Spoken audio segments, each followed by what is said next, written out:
Romance is that one genre of anime that die-hard shonen fans will never even think of watching. But if they do, and look past the fact that there's no big muscular men fighting with big explosions, they will find a beautifully crafted medium that has some of the most heart-wrenching and breathtaking moments in fiction. Howdy, I'm Powpers, and this is how romance anime shaped my soul. Before you shonen heads get mad, I love shonen with a passion. Like, with a passion. Some of my favorite animes are shonen. Yes, I know, shonen just means a demographic. Anyway, but the reason I bring it up is because we all want to relate or see ourselves in the media we consume. No matter how great Jujutsu Kaisen is, you know you will never be fighting cursed spirits. But when it comes to romance anime, although you may not live a life close to the MCs, although you may have worse social skills than the MC, you can think maybe, just maybe, you can feel the love that they do.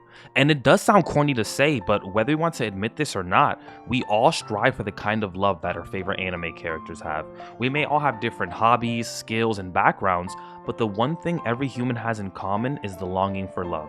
And at the time, as a scuffed-looking 14-year-old who had way too many hormones flowing through him, I found myself living vicariously with the romance animes I consume. The year is 2015, and I stumbled across an anime many people haven't heard of called Sword Art Online, and from there I was hooked on anime. Looking back, I really thought SEO was peak fiction. Anyway, fast forward to the first romance anime I watched, which was Your Lie in April. Although it wasn't the best and can barely be considered a romance, it did something to that 14-year-old me. From Kosei seeing Kaori for the first time and falling for her, to the journey of self-discovery. I felt a part of me in him, a part of me that was deprived of the love that he had. Because trust me, I was not pulling whatsoever. Hey yo, bro gets no bit. But seriously, although I may not rate Your Lie in April highly, I must give it credit for introducing me to the wonderful world that is romance anime. I always found myself wishing for the love that unfolded onto my screen. I always wanted someone to love me in the way that these stories portrayed. I think it was because as a young kid, I didn't love myself. Don't get me wrong, I have a loving family and friends, but I was looking for that kind of love that people write songs about. That kind of love that only one person can give you. That Jada and that Will love. Funny? Not funny? Alright, my bad. And I believe that if someone loved me, maybe I could finally feel like I was worth something. This self-deprecating mentality led me to believe that my value came from women. So in response, romance animes became my escape, because seeing the protagonist succeed where I failed gave me the false sense of accomplishment. Seeing characters like Tomoyo go through life's troubles and finding his way gave me hope that there is light at the end of the tunnel. I watched many romances ranging from Why the Hell Are You Here Teacher to Horimiya, and they all left their own impact on me in their own unique ways, but the anime that altered me the most was Oregairu, also known as My Youth Romantic Comedy Is Wrong, as I expected. The main factor being the protagonist, Hikigaya Hachiman. Although I am the complete opposite of him, I held the same values and thoughts that he did. He put into words the feelings that I couldn't. He spoke about hating nice girls because he would always get the wrong idea, or how everyone around him was just putting on a character. He reaffirmed the beliefs that I already had. But as the story goes on, Hachiman realizes that this mentality that he once held was wrong.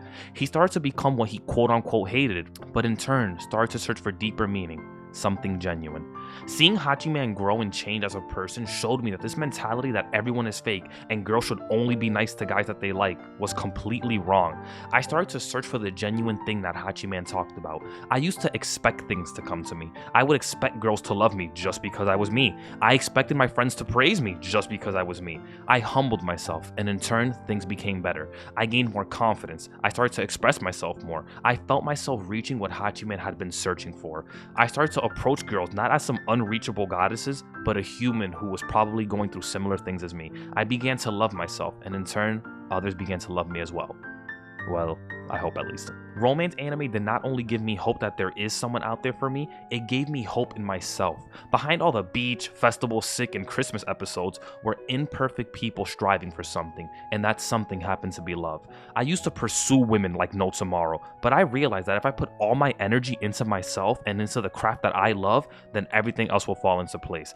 I started a YouTube channel, which has 4,000 subscribers, which you should like to subscribe. Anyway, I started working out. I started eating healthier. If you were to ask me why I started doing doing all this, my answer will be women. But if you ask me why I kept going, it was because I wanted to become someone worth something. Romance animes did not just teach me to love women, but to love myself and life.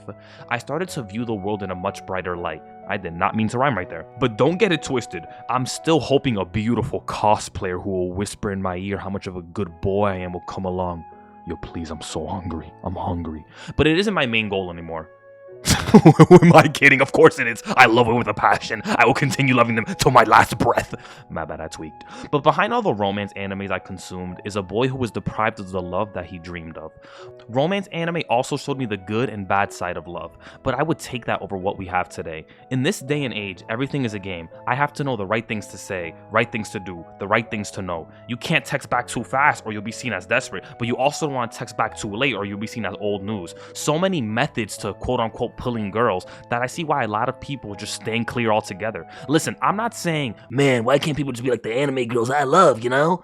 But what I am saying is that everything now is a game and both sides are doing mental gymnastics trying to figure out how the other one feels. If everyone just opened up from the start, we wouldn't be living in this hookup culture. Romance anime showed me what true love was supposed to look like.